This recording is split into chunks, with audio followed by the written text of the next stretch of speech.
Tres prácticas sin sustento bíblico que vamos a encontrar en varias congregaciones, en varias iglesias. Esta es la parte número 3, ¿ok? Si se perdieron las otras partes, recuerden que lo pueden ver ahí en el canal de YouTube. Muy bien, vamos a comenzar por aquí, Y esta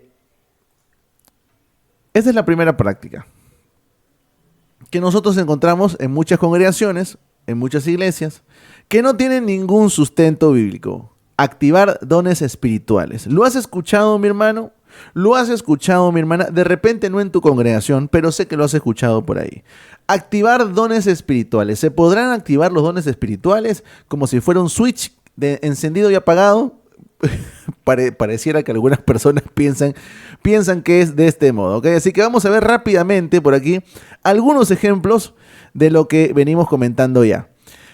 Por cierto, ¿no? Tienen algunos videos ya en YouTube donde también hablan sobre esto, ¿eh? No he tomado sus videos porque la verdad no quiero que me salte el copyright, pero por ahí ustedes van a encontrar estos videos, ¿eh? Por ejemplo, ahí tienen a Benny Hinn, donde te va a enseñar precisamente a activar los dones del Espíritu Santo. Por ahí tenemos también a otro, me imagino que es pastor, no lo sé, la verdad, pero también te va a enseñar a activar los dones del Espíritu Santo como si fuera un pequeño switch de encendido y apagado, ¿ok? Vamos a ver algunos ejemplos por aquí rápidamente y lo vamos comentando. Entonces me estaban preguntando por el don de sanidad. ¿Este don se activa? Ahí está, justamente ahí lo está comentando, escucha. Entonces me estaban preguntando por el don de sanidad. ¿Este don se activa? Una de las manifestaciones del don de sanidad es que las manos se ponen muy calientes. Cuando Dios va a hacer algo, lo digo porque me ha pasado a mí, de llegar a algún lugar y Dios va a sanar a una persona enferma, va a hacer algo, las manos se empiezan a poner calientes. Entonces, ¿pero por qué estas manos calientes? Y es la manifestación del don de sanidad. Cuando el enfermo llega a ti o algo, oras por él, ¿y qué pasa? Hay una sanidad extraordinaria. Bueno, según la señora que viene hablando aquí en el video, pues tú tienes que activar el don de sanidad, tú lo tienes que activar. Y cuando tú lo actives, que por cierto no dice cómo activarlo, solamente dice cómo se siente cuando lo activas, ¿no? Bastante curioso. Cuando este don de sanidad se activa, ¿no? Tú vas a sentir las manos calientes, ¿no? Como cuando, por ejemplo, pones la mano en la plancha, ya, más o menos así. Ya, vas a sentir las manos calientes, esa mano la pones sobre el enfermo y el enfermo va a sanar, ¿ok? El tema es el siguiente, que nunca nos dijo cómo activar ese don. O sea, ella menciona que hay que activar ese don, pero nunca nos dice cómo supuestamente activar ese don. Solamente te dice cómo se manifiesta, nada más, ¿no? Vamos a seguir escuchando. Algo sale de ti y es para esa persona con el fin de que reciba esa sanidad que Dios quiere hacerle a esa persona que la necesita. Entonces le regalan el carro nuevo, le dan esos dones, pero si usted los deja ahí, nunca ora por el enfermo, nunca ora por el necesitado, tiene el don profético, pero no ora por nadie, tiene el don de ciencias, pero lo mismo, Dios le habla en sueños, le muestra cosas y usted las ignora. ¿Cómo se activa? Bueno, ahí tuvimos en primer lugar a esta dama, ¿no? Que nos habla de activar los dones del Espíritu Santo. O sea, tú tienes que encender el don, ¿no? Levantar la pequeña palanca, ¿no? Para que funcione el don. Y pues ya con eso inmediatamente vas a sentir las manos calientes para que tú puedas sanar personas, etcétera, etcétera, etcétera, y todas las locuras que viene comentando por aquí la señora, ¿no? Ahora, vamos a escuchar el siguiente video, ¿ya? Habla en sueños, le muestra cosas y usted las ignora. ¿Cómo se activa el don profético genuino en alguien? Muy bien, entonces, anteriormente la dama nos estaba hablando de cómo activar el don de sanidad. Aquí tenemos un varón que nos va a enseñar cómo activar el don profético o el don de profecía. Vamos a escuchar. 5 claves que te voy a enseñar. Hola, soy José y este es el video número 5 de 7 de esta miniserie acerca de lo profético genuino. ¿Cómo se activan los dones proféticos? 1. Cuando tenemos y pasamos tiempo con el Espíritu Santo. 2. Cuando nos exponemos constantemente a la palabra de Dios, porque en ella el Espíritu Santo nos revela y nos da según la revelación y según lo que podamos discernir. Se están dando cuenta que este señor está describiendo lo que en realidad todo creyente debería hacer. ¿Se dan cuenta o no se dan cuenta? Todos los creyentes deberían hacer esto. ¿Me va a decir que entonces todos los creyentes van a tener el don de profecía o el don profético? Pero según él, el don de profecía o el don profético se activa haciendo estas cosas. Ok, bueno, la Biblia lo va a refutar completamente porque claramente dice que no todos son profetas, ¿no? Ni todos tienen el don de profecía. Entonces, de verdad pareciera, mis hermanos, que estas personas postulan que el don simplemente es, como les vengo comentando, como un switch de encendido y apagado, ¿no? Que eres tú quien tiene que activar ese don. Ojo, ojo aquí, ojo aquí. Eres tú quien tiene que activar ese don. ¿Me dejo entender? No es Dios. No es Dios. Eres tú quien tiene que activarlo. Muy bien, vamos a seguir escuchando. 3, cuando tenemos una vida de comunión constante con el Espíritu Santo. Algo que debería tener todo creyente. 4, cuando obtenemos mayor discernimiento espiritual y sensibilidad a través del Espíritu Santo por medio del ayuno. El ayuno es muy importante para ser sensitivos a los dones del Espíritu Santo. Ah, ok, entonces ahora hay que ayunar. ¿Se dan cuenta cómo estas personas van sumando cosas tras cosas? O sea, de verdad, te está dando pasos, ¿ok? Te está dando pasos que tú tienes que seguir para, según él, activar un don. O sea, en este momento ya el don no depende únicamente del Señor. El don no depende ni lo reparte el Señor, sino que en este caso eres tú. Eres tú quien tiene que... Si tú cumples estos pasos, Él te asegura que tú vas a tener ese don. Bueno, sí, yo creo que el hermano Oscar tiene razón, ¿no? Estas personas tienen el don de confusión. Eso sí. Qué terrible, hermano. Y 5, cuando somos impartidos por profetas genuinos y profetas maduros. Papá. Bueno, entonces, no solamente basta con que tú cumplas estos pasos, sino que además tiene que impartírsete por medio de un profeta verdadero, ¿no? Que por cierto, hermanos, yo les recuerdo rápidamente lo que dice Hebreos capítulo 1, versículo 1 y 2, ¿no? Dios, habiendo hablado en otros tiempos a los padres por los profetas, en estos posteros días nos habla por los profetas. ¿Eso dice? No. En estos posteros días nos ha hablado por el Hijo. Ya no hay más profetas, ya no hay más oficio de profeta, porque Dios ya no habla por los profetas, sino que Dios ha hablado por el Hijo. Todo el mensaje que Dios ha tenido que dar a la humanidad se ha dado por medio del Hijo. No hay más oficio de profeta. Pero precisamente estas personas postulan esto. ¿Por qué? Porque ellos son profetas. Bueno, son profetas, ¿no? Por supuesto. Hermano, mira, rápidamente. Vamos por aquí. Vámonos conmigo a la Biblia. Estas personas te van a tomar versículos como lo que usted va a leer en la segunda carta a Timoteo, en el capítulo 1, versículo 6, que dice lo siguiente: por lo cual te aconsejo que avives el fuego del don de Dios que está en ti por la impartición de mis manos. Y te van a decir, ya ves, tú tienes que avivar, y ellos entienden ese avivar como activar, como encender, ¿no? Como levantar un switch. Tienes que avivar el fuego del don de Dios que está en ti. O sea, Dios te ha dado el don, pero tú tienes que simplemente hacer algo para activarlo. En primer lugar, ese no es el motivo por el cual está diciendo Pablo lo que le está diciendo a Timoteo. Cuando ustedes revisan otras versiones, por ejemplo, de este mismo versículo, se van a dar cuenta que simplemente Pablo lo está llamando a ejercitar o a ejercer el don que el Señor le ha dado, que según el propio contexto tiene que ver con la predicación de la palabra. Eso es lo que usted ve en estos pasajes. Esto no tiene que ver ni con el don de profecía, ni con el don de sanidad. No, en el pasaje se está hablando específicamente, y ustedes lo pueden revisar ahí en el contexto, se está hablando de la enseñanza. Ese fue el don que tenía Timoteo, la enseñanza. Y Pablo lo está llamando a ejercer ¿qué? A ejercer la enseñanza. Cuanto más ejerza la enseñanza, pues mejor maestro va a ser. Por eso precisamente Pablo le está diciendo, hey, te aconsejo que avives el fuego del don de Dios que está en ti por la impartición de mis manos. Hermanos, cuando nosotros hablamos de los dones, precisamente tenemos que ir a la primera carta a los Corintios capítulo 12, ¿ok?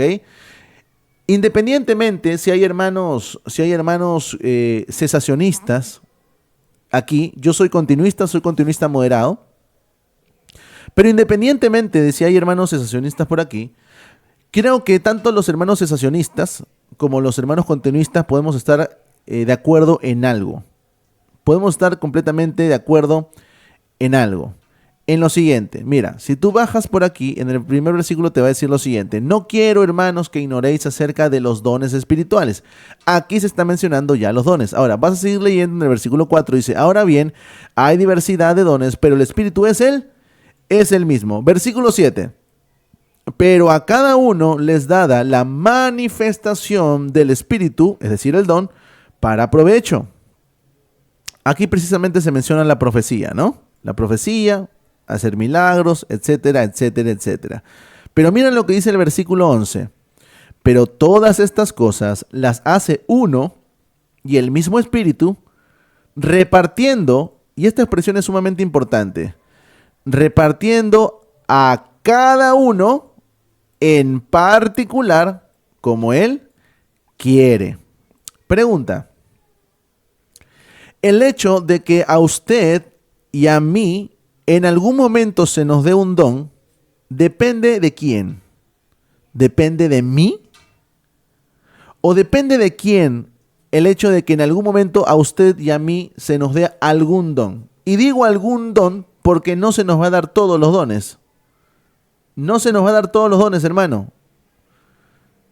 Porque se está diciendo claramente en el versículo que Él reparte a cada uno en particular como Él quiere. Como Él quiere. ¿Quién reparte estos dones? Los dones los reparte, precisamente como está diciendo por ahí el hermano Gabriel, los reparte el Espíritu. No depende de usted. No depende que usted se esfuerce y quiera y diga, que por cierto, ¿no? Por ahí incluso algunos hermanos en algún momento me han consultado, me han dicho: hermano, yo estoy orando para que el Señor me dé el don de las lenguas. Yo estoy orando, hermano, para tener el don de las lenguas. Ah, ya. Le digo: está bien que ores. Bueno, puedes presentarle al Señor tu petición, cada uno con su petición, pero no significa que el Señor te lo vaya a dar. No, porque no depende de ti, ni de lo que quieras. Depende de cómo el Señor reparta. Punto, se acabó. Se acabó. Porque la Biblia a mí me dice claramente que es el Espíritu quien reparte a cada uno en particular como el creyente quiere. ¿Así dice? No, eso no dice, ¿no? Dice como Él, el Espíritu, como Él quiere. Si el Señor quiere, te va a dar algún don. Si el Señor quiere, te va a dar el don que tú estás pidiendo. Si no, te va a dar otro. Y te lo va a dar precisamente porque Él sabe en qué área te va a utilizar. Así es sencillo. Es que, ¿verdad? Justamente, mira, parece que mi hermano Gabriel y yo estamos conectados así de mente.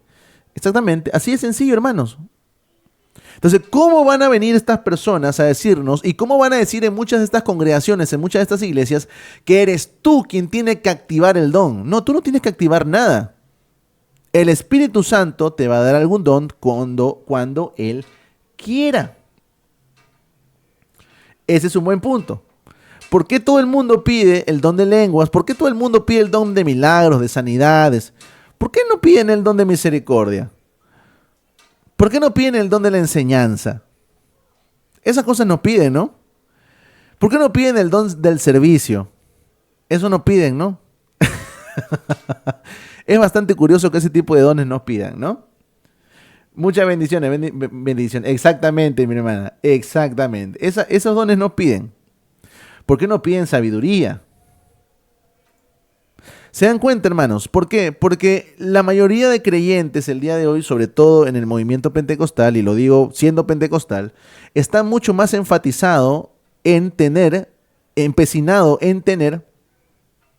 dones que simplemente se manifiesten hacia afuera. O sea, lo que ellos quieren es ser vistos. Por eso eres tú quien tiene que activar precisamente ese don. Ahora, yo no estoy diciendo, porque obviamente van a surgir por ahí los críticos, pero Eder Miranda no cree en las lenguas, no cree en los milagros. No, sí creo en los milagros. Creo en los milagros. Creo en los dones. Por supuesto, los creo. lo creo. Pero el hecho de que a mí se me dé algún don no depende de mí, depende únicamente del Espíritu Santo. Y vamos a terminar con esta parte. Ahí en la parte final, dice lo siguiente: ¿son todos apóstoles? Por cierto, son preguntas retóricas, ¿no? Porque es muy obvia la respuesta. No. ¿Son todos apóstoles? No. ¿Son todos profetas? No. ¿Son todos maestros? No. Aquí, mira. ¿Hacen todos milagros? ¿Cuál es la respuesta? No. ¿Tienen todos dones de sanidad? La respuesta es no. ¿Hablan todos en lengua? ¿Hablan todos en lengua, hermano? No, por supuesto. ¿Interpretan todos? No. No todos hablan en lengua, no todos interpretan, no todos tenían y tienen don de sanidades, no todos, no todos, no todos. Entonces, ¿por qué en algunas congregaciones se enseña de que si tú no hablas en lenguas, entonces no tienes al Espíritu Santo? ¿Te das cuenta el tremendo error en el cual están algunas congregaciones? Que te dicen que si tú no hablas en lengua, entonces tú no tienes al Espíritu Santo. ¿Te has puesto a pensar un poquito en eso? Porque si yo no hablo en lenguas, y esto es porque no tengo el Espíritu Santo, si no tengo el Espíritu Santo es porque no soy salvo, pues. Es decir, para estas personas, la manifestación de tu salvación es que tú hables en lengua. Eso es una ridiculez, porque no todos hablan en lenguas. ¿Por qué no todos hablan en lenguas? Sencillo, porque el Espíritu reparte como Él quiere. Y si el Señor no te quiere dar lenguas a ti, no te las va a dar. Por más de que chilles y supliques, no te lo va a dar. ¿Por qué? Porque Él lo decidió así. Sencillo, hermanos. Entonces, cuando venga alguien a decirte cosas como esta, ¿cómo activar los dones del Espíritu? Tú lo paras así en seco, le dices, no, tranquilo, papá, tranquilo. Los dones no son un switch. Los dones no son una palanquita que subes y bajas para activar el don. No es así. Así que, hermanos, si en algún momento, en alguna congregación, o incluso puede ser que en su propia congregación, quizá cuando los visita algún predicador, les diga, tienen que activar los dones espirituales, tú le vas a decir, no, amigo, no. Tú puedes ser pastor, todo lo que tú quieras, pero eso no es lo que enseña la Biblia. Los dones los reparte el Espíritu Santo. Y todo depende del Espíritu Santo. Se van a evidenciar cuando el Espíritu Santo quiera. Se van a mostrar cuando el Espíritu Santo quiera. Se va a utilizar en la persona que el Espíritu Santo quiera. En la circunstancia que el Espíritu Santo quiera. No cuando tú quieras. Muy bien, continuamos. Entonces, mis hermanos, ya tienen muy claro este punto. Vámonos con el siguiente. ¿Qué tenemos en el siguiente? Mira, papá, yo sé que esto es muy obvio para ustedes, pero en realidad se sigue todavía enseñando esto en muchas congregaciones. Pacta con Dios. En más congregaciones de las que tú puedes imaginar. Yo sé que tú has visto por ahí, quizá, no sé, algún canal llamado Enlace, donde precisamente te dicen que tienes que pactar con Dios. No, envía tu dinero y pacta con Dios, pacta con el Señor, ¿no? En muchas congregaciones también lo enseñan, pero hermanos, créeme, lo enseñan en más congregaciones de las que tú imaginas. A veces pareciera que esto se queda únicamente en las mega iglesias, y no es así. No es así. Si tú visitaras iglesias pequeñas, te vas a dar cuenta que esto todavía está ahí, también está ahí, en muchas pequeñas iglesias, el pactar con Dios. Por aquí tenemos algún ejemplo del pacto con Dios. Un pacto con Dios hicimos. No, eso no. Eso no, me equivoqué de pacto. Otro pacto. Aquí tenemos.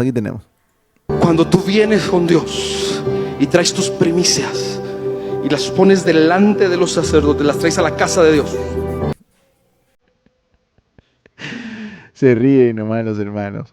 No, bueno, me vino a la mente esta canción.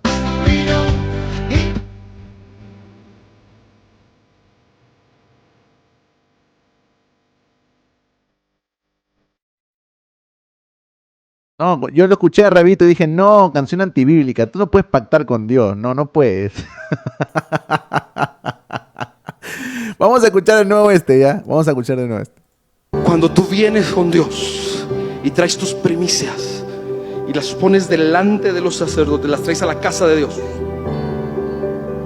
Dios dice, eso, estás haciendo pacto conmigo. Ah, ahora Dios dice que tú estás haciendo pacto con Él porque tú le llevas tu dinerito, ¿no? Porque tú le llevas tu primicia, tú estás haciendo un pacto con Dios. Ah. Entre paréntesis le voy a decir algo. No puedes reclamar las promesas del pacto si no cumpliste tu parte. Mira, mira, hermano, mira, lo que tú escuchas aquí es mucho más grave de lo que tú piensas, ¿ah? Lo que tú estás escuchando aquí es mucho más grave de lo que tú piensas. Tú no puedes reclamar algo del pacto o los beneficios del pacto. Mira, escucha, hermano. Tú no puedes reclamar los beneficios del pacto si tú no cumples tu parte. Ah, perdón. ¿En qué pacto estamos? ¿En qué pacto estamos, hermano? ¿Cómo se llama el pacto en el cual nosotros estamos viviendo? ¿No se llama acaso el pacto de gracia? Ah, bueno, entonces me vas a decir que en el pacto de gracia yo no voy a tener lo que de por sí debe ser de gracia, no lo voy a tener porque yo no cumplo mi parte. Bueno, una noticia para nuestro amigo. Si solamente se me va a dar los beneficios como consecuencia de que yo cumpla mi parte, entonces, amigo, no es por gracia. No, no es por gracia. Porque si fuese gracia, entonces se me daría, valga la redundancia, precisamente de gracia, gratis, un regalo, una dádiva.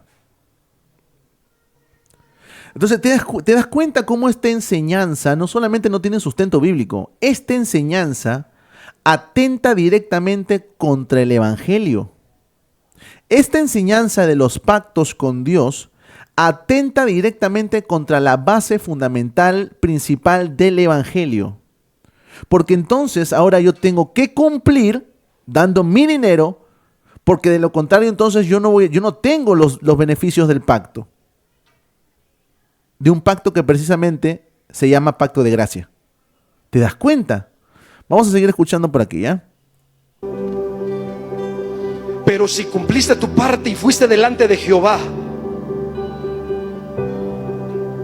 pusiste tus primicias en la casa de Dios, dice Dios, eso de traer primicias, estás haciendo pacto conmigo. Y Dios dice, tú cumpliste tu parte, mijo, al principio del 2024.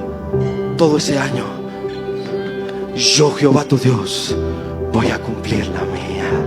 Ah, bueno, entonces aquí tenemos a un Dios sometido, ¿no? A lo que hace el hombre, ¿no? Entonces, los beneficios que Dios te da son simplemente una reacción a lo que tú ya hiciste primero. Es que, hermano, esto es aberrante. Esto es aberrante.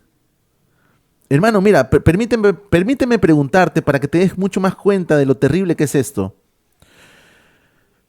¿Cuántas veces en este año le hemos desobedecido a Dios? A ver, vamos a ser honestos, hermano, para que veas. ¿Cuántos de nosotros hemos desobedecido a Dios más de una vez en este año? ¿Cuántos de nosotros hemos pecado en este año, a lo largo de este año? ¿Lo hemos hecho, sí o no? Ya perdí la cuenta, incluso por ahí dice Rodrigo. Hermano, le hemos fallado al Señor muchas veces. Hemos pecado, hemos ofendido al Señor muchas veces a lo largo de este año que incluso ni siquiera termina todavía. Pregunta para ti y para mí. ¿Dios ha dejado de bendecirte porque le fallaste? ¿Dios ha dejado de llevar pan a tu mesa? ¿Ha dejado de darte salud porque le fallaste? No. ¿Y sabes por qué es? ¿Sabes por qué es? Porque Dios nos los da, me incluyo, nos los da únicamente por gracia.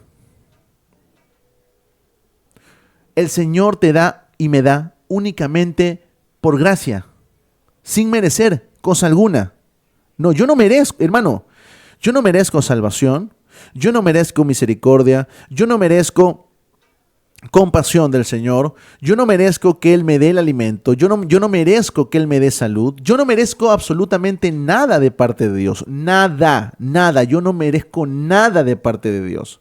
Si Dios me da algo el día de hoy, es únicamente por gracia. Únicamente por gracia. Todo lo que nosotros merecíamos era únicamente la muerte y la condenación. Pero Dios ha sido un Dios de gracia. Y mucho más, aún si el Señor le da a todos, porque el Señor le da a uno de los incrédulos, mucho más con razón a sus hijos. Pregunta, por aquí hay hermanos que tienen hijos. Yo tengo un niño pequeño, va a cumplir 3 años. ¿Cuántos son padres por aquí? A ver, para todos los hermanos los que son padres que se encuentran por aquí, les voy a hacer una pregunta. Si su hijo o su hija o sus hijos, si es que tienen más de uno, en algún momento le fallan, le ofenden, insultan, incluso faltan el respeto a su casa por algo que ellos puedan hacer. Pregunta, ¿ellos dejaron de ser sus hijos? No. Por más cosa terrible que haya hecho su hijo o su hija, seguirá siendo su hijo y su hija. Y por más cosa terrible que hayan hecho ellos, usted nunca le va a negar un plato de comida a su hijo o a su hija. ¿Sí o no? ¿Sí o no? ¿Sabes por qué? Eso se llama amor de padre. Y el amor de un padre es un amor incondicional. Incondicional. El amor que usted siente por su hijo o por su hija no está limitado o vinculado a cómo él se comporta o no. No, usted lo ama o la ama únicamente porque es su hijo o su hija. Pero ahora viene este señor y nos presenta a un Dios que sí está limitado, ¿no? Sujeto a si tú haces bien o haces mal. A si tú das tu dinero o no das tu dinero. Un Dios, porque el Dios que está presentando aquí el Señor, este sujeto, no es el Dios de la Biblia. No es el Dios de la Biblia. Porque el Dios de la Biblia sabe ser un buen padre. Sabe ser un buen padre. E incluso el Señor dice en su palabra, hey, si vosotros, ustedes, yo, son malos, ustedes son siendo malos, saben dar buenas cosas, buenas dádivas. Si tu hijo te pide un huevo, no le vas a dar una serpiente, un escorpión. Si te pide un pan, no le vas a dar una serpiente, un escorpión. No, le vas a dar algo bueno, a pesar de que nosotros somos malos. Ahora, ¿cuánto más vuestro Padre que está en los cielos os dará el Espíritu Santo si se los pedís? ¿Acaso nuestro Dios no sabe ser un buen Padre? ¿Que está sometido al hecho de cómo yo me comporte? No, Señor. Ese no es el Dios de la Biblia. Ese no es el Dios de la Biblia. Y peor todavía, si usted me está diciendo que entonces ese Dios está sometido al hecho de que yo pacte o no. Qué terrible, hermano. Con el arca de Noé. Pero ¿sabes qué hizo Noé? Que aprendió del Dios de pactos. ¿Sabes qué? Al momento de bajarse del arca, dice la Biblia que Noé sacó sacrificios y pactó con Dios. Jacob, dice la Biblia. Noé pactó con Dios. Ay. A ver, y edificó Noé un altar a Jehová y tomó de todo animal limpio y de toda ave limpia y ofreció holocausto en el altar. Bueno, ahí no dice que pactó. Génesis capítulo 8, versículo 20, no dice que pactó. Eso lo estás interpretando tú. Pactó con Dios. Jacob, dice la Biblia que Jacob hizo votos con Dios. ¿Qué es un voto? ¿Sabes qué, Señor? Un voto es una promesa. Un voto es una promesa. Pero ese voto, esa promesa, está vinculada al hecho, está vinculada a nuestra humanidad. Es decir, es un voto, es una promesa que yo hago en mis fuerzas. Eso es lo que está sucediendo ahí. Nosotros no vemos que Dios está haciendo parte de este voto o de esta promesa. No, eso no tiene que ver con un pacto con Dios. Pero bueno, vamos a seguir escuchando. Señor, si tú vas conmigo, dijo Jacob, si tú vas conmigo en este viaje, si tú me proteges, me das alimento, dice Jacob, de todo lo que me dieres, el diezmo apartaré para ti. Ey, es tú me das, yo te doy, porque aquí se trata de que... Yo no sé si la señora entiende, que no, ¿por qué me pregunto eso? Claramente la señora no entiende lo que lee. A ver, si vas a tomar el ejemplo de Jacob, es mucho peor todavía. Porque Jacob intenta sobornar a Dios. Hermanos, váyanse a leer la historia donde Jacob precisamente le dice esto. Hey, Señor, si tú haces esto, entonces yo te doy mi diezmo. ¿Perdón? Jacob, ¿estás intentando comprar el favor de Dios, Jacob? ¿Estás intentando pagar por el favor de Dios, Jacob, con tu diezmo?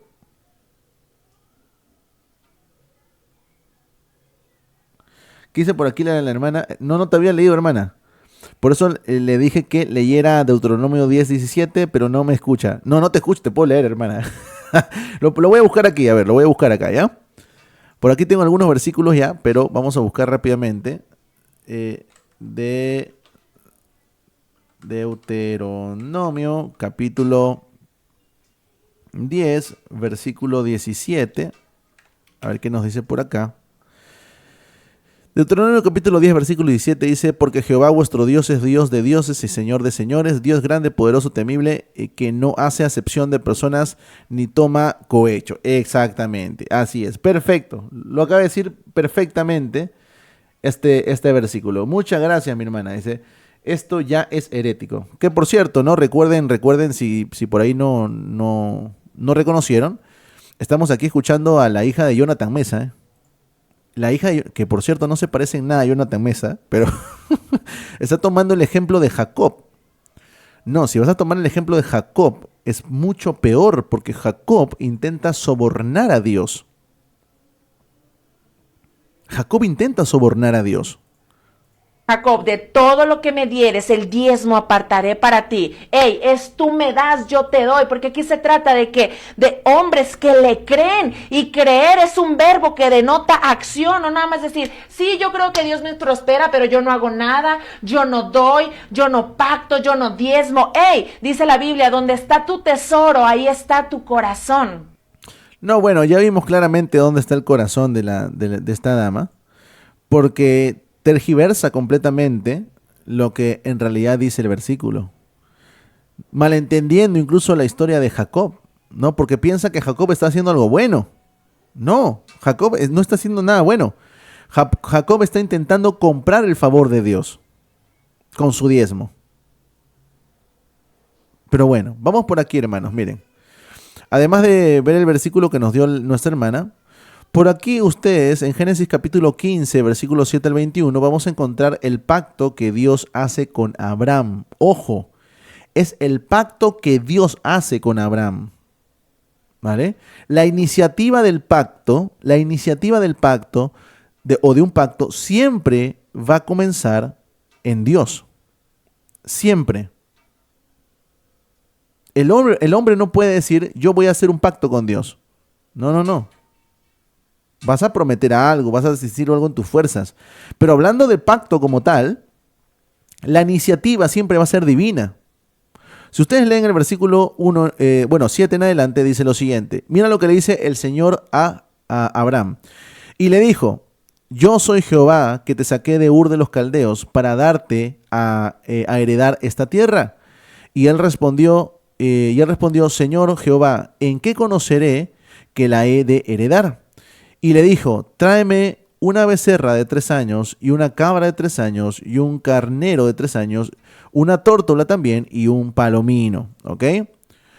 Entonces, si tú sigues leyendo, mi hermano, te vas a dar cuenta que precisamente estos animales van a servir como sacrificio. Dice el versículo 10, y tomó él todo esto y los partió por la mitad y puso cada mitad una enfrente de otra, mas no partió las aves, y descendían aves de rapiña sobre los cuerpos muertos, y Abraham las espantaba. Versículo 12. Mas a la caída del sol sobrecogió el sueño a Abraham, y aquí que el temor de una grande oscuridad cayó sobre él. Vamos a saltar hasta el versículo 17, ¿ya? Y sucedió que puesto el sol, y ya oscurecido, se veía un horno humeando, y una antorcha de fuego que pasaba por entre los animales. A ver, miren hermanos, cuando se hacía un pacto, ¿ok? Cuando se hacía un pacto, en ese ritual o en esa ceremonia del pacto, participaban ambas partes. Ambas partes pactantes participaban de este ritual o ceremonia de pacto. Pero en este caso nosotros vemos que, a pesar de que es Abraham quien trae los animales, es Dios únicamente quien hace el pacto. No vemos a Abraham prometiendo algo. ¿Lo ven a Abraham prometiendo algo? Abraham no promete nada. Abraham simplemente es beneficiario del pacto. Abraham no ofrece absolutamente nada de su parte. Nada. Es Dios quien está pactando por él mismo y está haciendo a Abraham beneficiario de ese pacto. Y mira lo que dice el versículo 18. En aquel día hizo Jehová un pacto con Abraham, diciendo, y mira, aquí viene precisamente lo que implica un pacto, ¿no? Que son las promesas. Mira la promesa de Abraham, de Dios a Abraham, perdón. A tu descendencia daré esta tierra, desde el río de Egipto hasta el río grande y el río Éufrates, la tierra de los cananeos, los ceneseos y los cadmoneos, los eteos, los fereceos y los refaitas, los amorreos, los cananeos, los gergeseos y los jebuseos. Ya, todo esto, incluso lo que viene mencionando antes, es parte de la promesa de Dios con respecto al pacto. Pregunta, ¿Abraham prometió algo? ¿Abraham ofreció algo? ¿Abraham se paró delante de Dios y dijo, no, mira, yo también te prometo esto, yo también? No, Abraham no hizo nada. Abraham no hizo nada. Abraham simplemente fue espectador del pacto que se estaba desarrollando ahí. En el capítulo 17 va a continuar el tema y va a decir en el versículo 12 el Señor, y pondré mi pacto entre mí y ti, y te multiplicaré en gran manera. Y continúa describiendo los beneficios que iba a recibir Abraham. He aquí mi pacto contigo, es contigo, y serás padre de multitudes, de muchedumbres de gente, Y no se llamará más tu nombre Abraham, sino que será tu nombre Abraham, porque te he puesto por padre de muchedumbre de gentes, y te multiplicaré en gran manera, y haré naciones de ti, y reyes saldrán de ti. Y estableceré mi pacto entre mí y ti y tu descendencia después de ti en sus generaciones, por pacto perpetuo, para ser tu Dios y el de tu descendencia después de ti. Y te daré a ti y a tu descendencia después de ti la tierra en que moras, toda la tierra de Canaán en heredad perpetua, y seré Dios, el Dios de ellos, y seré el Dios de ellos. ¿Dónde está la promesa de Abraham? ¿Dónde está el ofrecimiento de Abraham aquí? No hay nada, hermanos. No hay nada. El pacto lo realiza el Señor. Y Abraham simplemente es beneficiario del pacto que Dios, en su soberana voluntad, decide hacer con él. Entonces, ¿cómo es posible que vengan estas personas a decirnos que tú tienes que hacer pacto con Dios? Vienes con Dios y traes tus primicias y las pones delante de los sacerdotes, las traes a la casa de Dios. Dios dice, eso, estás haciendo pacto conmigo. ¿Te das cuenta? O sea, ni siquiera Abraham ofreció algo, ni siquiera Abraham prometió algo, pero entonces ahora nosotros sí podemos pactar con Dios. Exactamente. Es que el hombre no puede ofrecer nada a Dios, o sí, lo podemos ofrecer, pero no en un sentido de pacto. Si creemos que podemos ponernos a la altura de Dios y pactar de tú a tú, como si estuviéramos al mismo nivel, pues no es así. Además de eso, ¿es acaso que Dios necesita algo de nosotros? Nosotros podemos ofrecerle muchas cosas a Dios, pero ¿será que Dios necesita algo de nosotros? Dios no necesita nada de nosotros, hermano. Dios no necesita, no le hace falta. Mire, piense en lo mejor que usted le puede ofrecer a Dios. Ya, Dios no lo necesita. No hay nada que usted le pueda ofrecer a Dios que le haga falta. Nada. ¿Cómo se nos ocurre, o cómo se le ocurre a esta gente en su mente depravada, en su mente que está en tinieblas, querer pactar con Dios? ¿Qué le vas a prometer a Dios? ¿Qué le vas a prometer si Él no necesita nada? Nosotros sí necesitamos todo de Él. Él no, hermano. Él es el Dios Todopoderoso. Él se sustenta a sí mismo. Pero aquí tenemos a personas que precisamente nos hablan del pacto con Dios, que por cierto, ¿no? Siempre tiene que ser con dinero, ¿no? Nos hablan de pactar con Dios para que entonces Dios nos dé. No, amigo, si a mí Dios me da, si a usted, mi hermano, Dios le da, si a usted, mi hermana amada, Dios le da, es únicamente por gracia y por misericordia, porque usted es su hijo, porque lo ama, porque Dios lo ama. De verdad, qué terrible, hermano. Escuchar este tipo de cosas, la verdad es que, al menos a mí, de verdad, como dicen aquí en Perú, me saca roncha. Entre paréntesis le voy a decir algo. No puedes reclamar las promesas del pacto si no cumpliste tu parte. Vamos a ver algunas promesas. Algunas promesas. Alguna promesa. Díganme ustedes, hermano, porque hay varias, ¿eh? ¿Alguna promesa en el nuevo pacto? Recuérdeme usted, porque hay varias. Podemos escoger por ahí algunas. Recuérdeme alguna promesa que tenemos en el nuevo pacto. Por ejemplo, tenemos la promesa del Espíritu Santo. Por supuesto, tenemos la promesa del Espíritu Santo. Tenemos la promesa de la vida eterna, ¿no? Sabemos que ya en el Antiguo Testamento, en el Antiguo Pacto, obviamente personas iban a ser salvas, fueron salvas, pero en el Nuevo Testamento, en el Nuevo Pacto, lo vemos con mucho más claridad. La vida eterna es una promesa, la vida eterna, la salvación. Ya, tenemos muchas promesas en el Nuevo Pacto, muchas promesas. Ahora, ¿me vas a decir que yo no puedo tener esas promesas porque no doy? Entonces me estás diciendo que, por ejemplo, mira, me gustó este primero. ¿Me vas a decir que yo no puedo tener la promesa del Espíritu Santo en mi vida porque no doy? O sea, no puedo tener el Espíritu Santo porque no doy mis primicias y porque no pacto con Dios. Porque el Espíritu Santo es una promesa para nosotros. ¿Se dan cuenta la aberración a la cual llegan estos sujetos al decirte que tú no puedes reclamar ninguna promesa en el pacto si es que tú no das primero? Esta gente está actuando exactamente como Simón el Mago, que quiso comprar el Espíritu de Dios con dinero. Esta gente no lo quiere comprar, esta gente te lo quiere vender. Esta gente te quiere vender las promesas de Dios. Si tú pactas, si tú das tu dinerito, entonces las promesas de Dios son para ti. De lo contrario, no tienes ningún derecho a reclamar ninguna promesa de Dios. Entre ellas, el Espíritu Santo. Qué locura, hermano. Qué locura, de verdad. De verdad que uno se queda completamente sorprendido. Así que, hermanos, no se traguen ese cuento de que tenemos que pactar con Dios. No, yo no tengo que pactar nada. Yo no tengo que pactar nada. Ya el pacto fue realizado en la cruz del Calvario.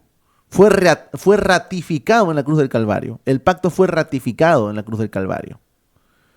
Ya alguien pagó por mí lo que yo no podía pagar. su sangre preciosa. Cristo Jesús derramó su sangre preciosa para efectuar el pago por nuestra salvación. ¿Qué más se puede ofrecer que eso? ¿Yo puedo ofrecer algo más y superior a la sangre de Cristo para tener los beneficios del pacto? Es que, hermano, mientras más pienses, mientras más pongas a la luz de la palabra del Señor la aberración que está diciendo esta persona, más terrible te parece. Más terrible te parece. Entonces, el pago que Cristo hizo no fue suficiente. Yo tengo que pagar todavía. Tengo que pactar, ¿no? El pacto que se ratificó en la cruz del Calvario no fue suficiente para que yo contara con todos los beneficios del nuevo pacto. No, ahora yo tengo que pactar, porque de lo contrario, entonces Dios no me da todas las promesas del nuevo pacto.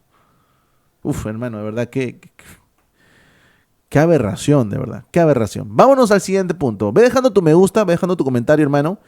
Si es que el live está siendo de bendición y edificación, ve dejando por ahí tu comentario, tu me gusta y tu compartida para llegar a muchas más personas. ¿Qué tenemos por aquí? Les dije que no, que mi hermano, no sé, creo que, ¿quién fue? Creo que Gabriel me comentó que iba a salir Harrigan. Creo que él me comentó. Si no me equivoco. No es profeta. Ahí está. No es profeta, pero latino. Otra práctica sin sustento bíblico que nosotros vemos en muchas congregaciones o en muchos lugares es esta bendita campaña de sanidad y milagros. ¿Ya? O bueno, en este caso, servicios de milagros, servicios de sanidades, servicios de todo.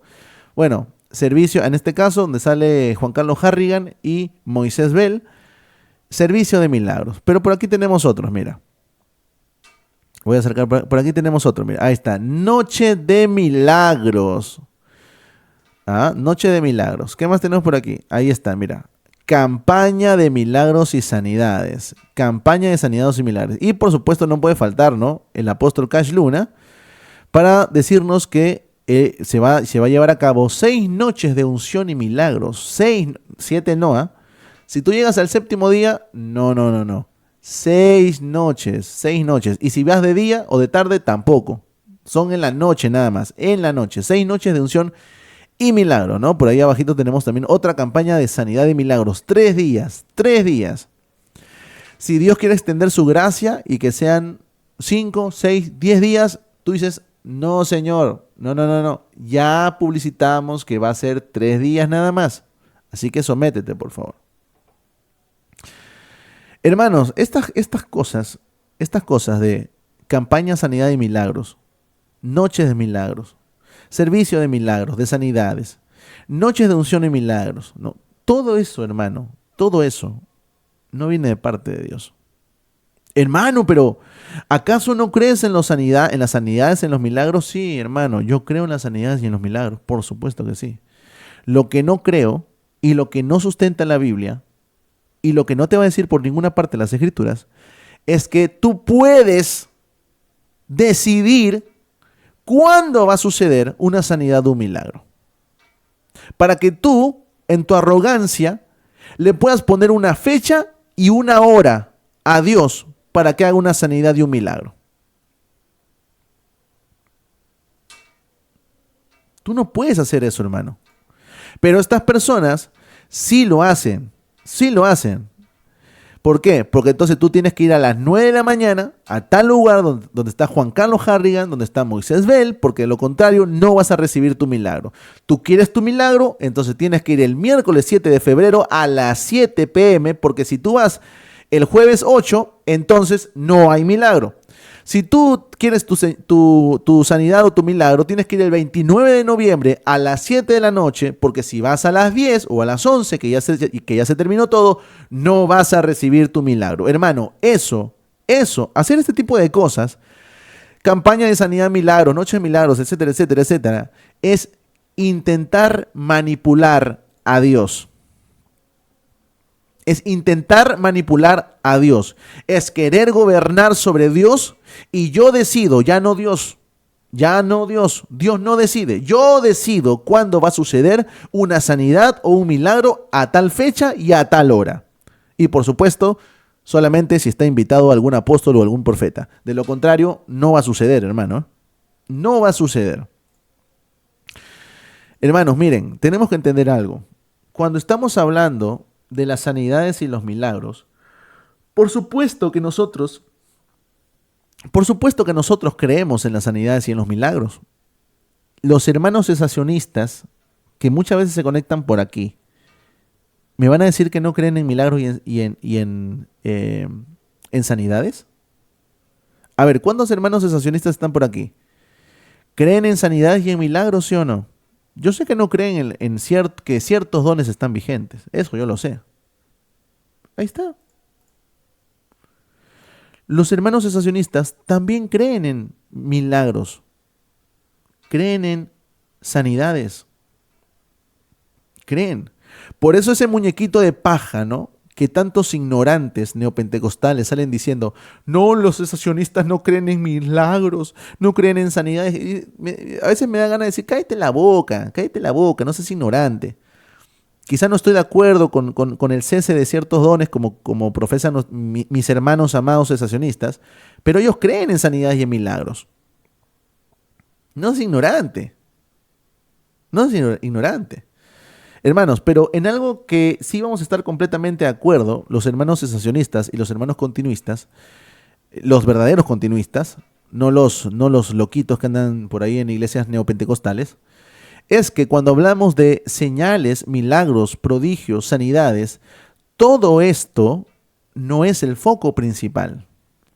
En realidad te vas a dar cuenta que las señales, milagros, prodigios, sanidades, siempre va simplemente acompañando el mensaje del Evangelio.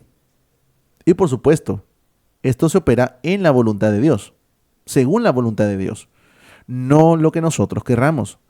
Si tienes ahí Hebreos capítulo 2, versículo 3 al 4, que te dice lo siguiente: ¿cómo escaparemos nosotros si descuidamos una salvación tan grande? Y te dice, ya ves, pero ahí ya estás hablando de pérdida de salvación. No, amigo, no, ya lo he explicado tantas otras veces. Aquí se está hablando del mensaje de la salvación. El mensaje de la salvación es el cual no puedes descuidar, porque si descuidas el mensaje de la salvación, obviamente no puedes ser salvo. Tienes que ser salvo por medio del Evangelio. Por eso continúa diciendo, la cual, ¿qué cosa? La salvación, ¿no? La cual habiendo sido anunciada, ¿ves que se está hablando de un mensaje? ¿Ves? La cual habiendo sido anunciada primeramente por el Señor, nos fue confirmada por los que oyeron. Ahora, mira, presta atención a lo que dice el versículo 4.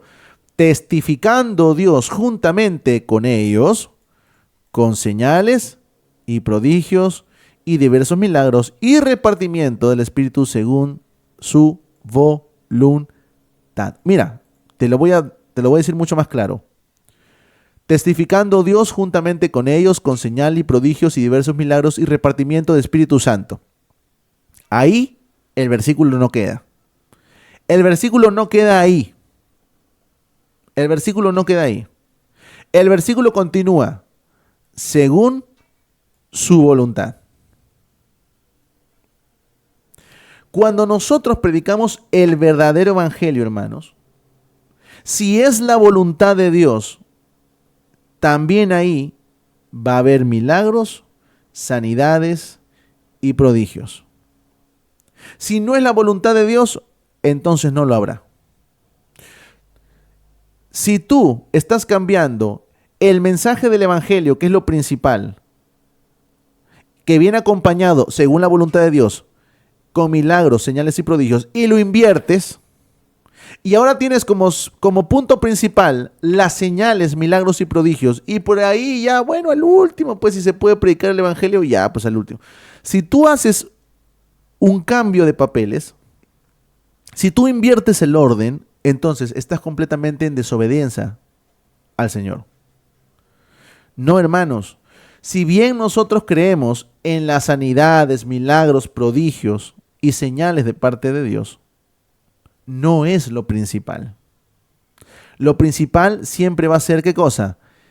El evangelio, la salvación que es anunciada. Eso es lo principal. Pregunta, cuando tú ves este tipo de carteles ¿Tú ves que se está poniendo el evangelio en primer lugar? ¿O ves que se está invirtiendo los papeles? Yo veo, sinceramente, que el orden se está invirtiendo.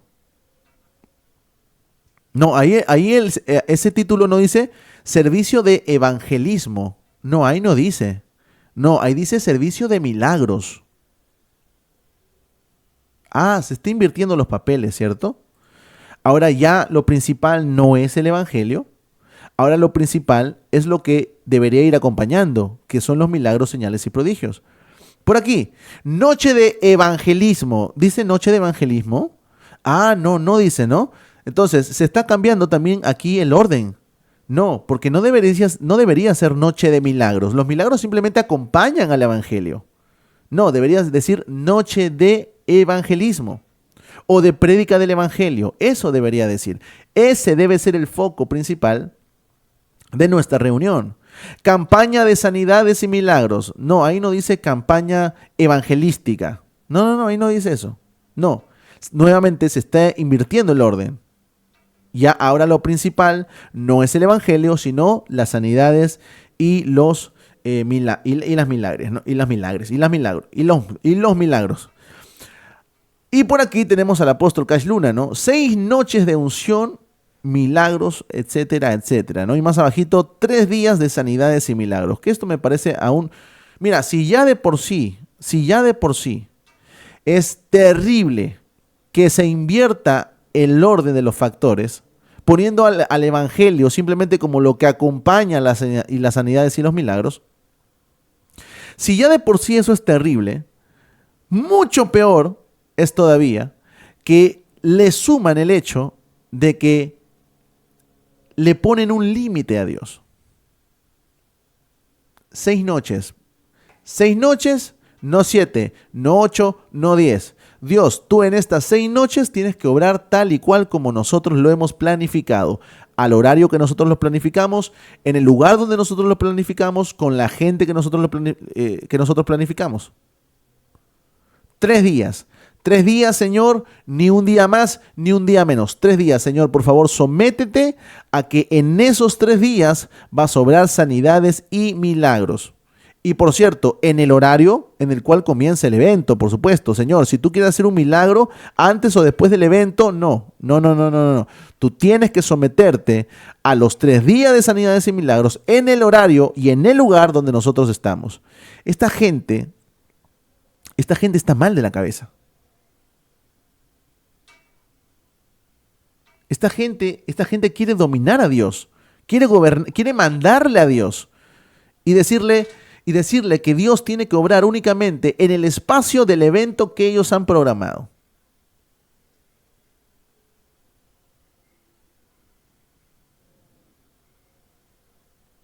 Esto es soberbia, señores. Esto es pura soberbia, altanería, orgullo. Imagínate queriendo decidir cuándo Dios va a hacer un milagro y cuándo no lo va a hacer. Pero ahí lo tienes, ahí tienes un montón de gente siguiendo a esta gente. Ahí tienes un montón de gente yendo a sus campañas, yendo a sus servicios, cuando lo único que han hecho es cambiar el orden de los factores, afectando así el mensaje principal del evangelio. Claro, por supuesto, cuando tú señales estas cosas, van a salir los neopentecostales y te van a decir, ya ves que Eder Miranda, ese perro, ese perro no cree en los milagros, ¿no? Ese blasfemo no cree en las lenguas, no cree en los milagros, no cree en las sanidades. Van a salir, porque son personas que no entienden lo que les estás diciendo, no entienden. Nadie se opone a los milagros, las señales y los prodigios, nadie se opone, pero ponlo en el orden que corresponde. No, ellos no tienen el papel principal. No, el papel principal lo tiene el Señor Jesucristo y su evangelio. Eso es el punto principal. El Señor Jesucristo y su evangelio. El problema es que estas personas únicamente se dejan llevar por las cosas que se ven externamente. Mira, les voy a recordar rápidamente lo que nos dice la palabra en Lucas capítulo 17, versículo 11 al 19. Dice, se nos va a hablar acerca de los 10 leprosos, ¿no? O de los leprosos que son limpios. Versículo 11.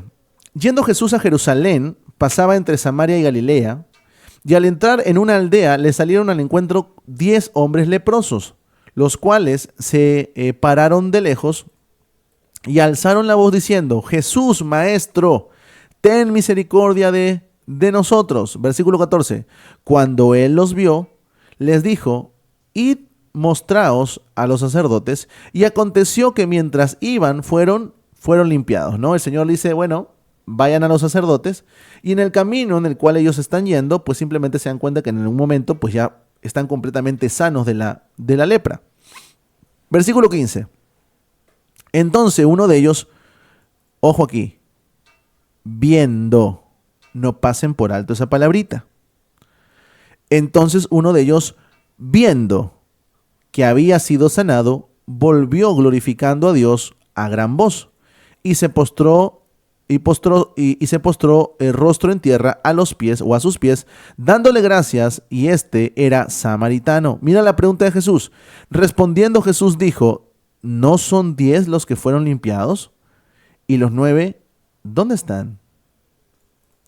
Hermanos, el hecho de que una persona sea sanada, el hecho de que una persona reciba algún milagro o se le haga algún milagro, no significa que esta persona vaya a ser salva. Aquí tienes el caso de 10 leprosos que fueron sanos y uno de ellos fue salvo y nueve de ellos se fueron sin lepra al infierno. ¿Saben por qué? Porque en realidad los milagros, como esta sanidad de la lepra, los milagros son señales. ¿Qué cosa es una señal? Pregúntate, hermano, un ratito, pregúntate, ¿qué cosa es una señal? Bueno, valga la redundancia, una señal es algo que nos señala. ¿Pero nos señala qué cosa? Nos señala un destino, nos señala algo en particular. Bueno, los milagros, hermanos, son señales. Pregunta, ¿hacia dónde apuntan los milagros? O los milagros, una señal, ¿hacia quién son los milagros? Maravilloso. Están atentos a Cristo. Los milagros no son lo principal. Los milagros simplemente son señales. Te dirigen, te señalan, te apuntan. ¿A quién? A Cristo. Tú puedes tener un milagro, pero si no prestas atención, si no ves la señal, te vas a ir bien sanito, te vas a ir al infierno. Pero esta gente, en lugar de mostrar el foco principal hacia donde señalan los milagros y las maravillas, ¿ok? Esta gente, en lugar de hablar de aquel a quien los milagros y las maravillas señalan, no, ellos hablan únicamente de los milagros y las maravillas, de las señales. ¿Se dan cuenta ahora por qué este tipo de eventos, de servicios de milagros, noches de milagros, campañas de sanidad de milagros, etcétera, etcétera, etcétera, desvirtúan completamente el mensaje del Evangelio? ¿Se están dando cuenta realmente cómo trastocan el verdadero mensaje del Evangelio, que es Cristo? Porque hacen que la gente se enfoque únicamente, ¿dónde? No en Cristo, en los milagros, en las señales. Se quedan con la señal, pero sin llegar hacia donde señalan, que es Cristo. Este tipo de cosas, hermano, lo único que hacen es dirigir la atención de la gente a otra cosa que no sea Cristo, que no es Cristo. Porque solamente se quedan con eso, con el milagro. Bueno, precisamente aquí tenemos a 10 leprosos que se quedaron únicamente con el milagro y terminaron ¿dónde? En el infierno. Pero aquel que no se queda únicamente con el milagro, sino que se da cuenta, ve que el milagro es únicamente una señal que apunta hacia alguien mayor que es Cristo, entonces esa persona va a ser salva, como sucedió con este único varón que fue limpiado de lepra. Gente soberbia que intenta gobernar a Dios. Daniel capítulo 4 versículo 35. Todos los habitantes de la tierra son considerados como nada. Y mira lo que dice. Y él hace su voluntad en el ejército de los cielos y en los habitantes de la tierra. Y no hay quien detenga su mano y le diga, ¿qué haces? ¿Hay alguien que le puede decir a Dios, Señor, por favor, Señor, ni por favor le pide a esta gente, Señor, te ordeno que hagas un milagro en este momento. Yo decreto, yo declaro sanidad, yo decreto sanidad. Ah, papá, escúchame. Si tú decretas, estás dando una orden. Y si tú das una orden, hay alguien que obedece. ¿Quién te obedece? ¿Dios? ¿Dios te obedece? ¿Qué tipo de Dios tienes, amigo? Porque el Dios de la Biblia no es.